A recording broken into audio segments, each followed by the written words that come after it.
સમાચાર વિસ્તારથી જોઈએ તો અમદાવાદમાં 12 તારીખે જે પ્લેન ક્રેશની દુર્ઘટના બની હતી તેમાં મોતનો આંકડો સતત વધી રહ્યો છે।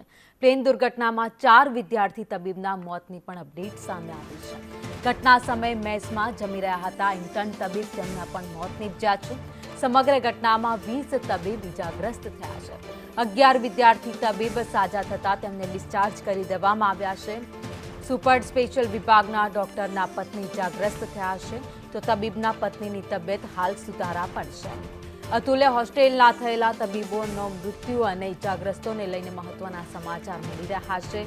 જુનિયર ડોક્ટર્સ એસોસિએશનની સારવાર અત્યારે ચાલી રહી છે। જેટલા પણ જુનિયર ડોક્ટર હતા તે મેસમાં જમી રહ્યા હતા તેમની અત્યારે સારવાર ચાલી રહી છે। મેસ બિલ્ડિંગમાં લંચ લેતી વખતે 4 MBBS જે ડોક્ટર હતા તેમના અવસાન થઈ ગયા છે। 20 વિદ્યાર્થીઓ જે ઘાયલ હતા તેમને સારવાર માટે ખસેડવામાં આવ્યા છે। તો કેટલાક એવા પણ વિડીયો સામે આવ્યા છે કે રેસ્ક્યુ ઓપરેશન કરવામાં આવી રહ્યું હતું તે દરમિયાન કેટલાક વિદ્યાર્થીઓ કાટમાળ નીચે દટાયેલા મળ્યા છે તો કેટલાક મૃતદેહ કાટમાળ નીચેથી કાઢવામાં આવ્યા છે। મોતનો આંકડો ઘટનામાં સતત વધી રહ્યો છે। 265 સુધી આંકડો પહોંચી ગયો છે પરંતુ રેસ્ક્યુ ઓપરેશન હજુ પણ યથાવત છે।